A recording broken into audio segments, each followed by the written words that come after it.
винотеката на винзавод Асеновград. Това е една от най-големите винотеки в България и смятам, че определено е най-голямата.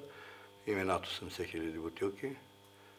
Създадена е през 1985 година сме започнали нейното създаване. Използвали сме това помещение, което е подземно и с собствени сили сме започнали малко по малко да създаваме тази винотека, като от всяка година това са бутилки бутилирани вина, които излизат от линията.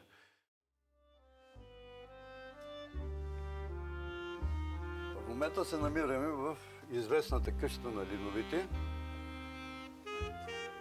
в Асеновград, която за наше щастие е много запазена.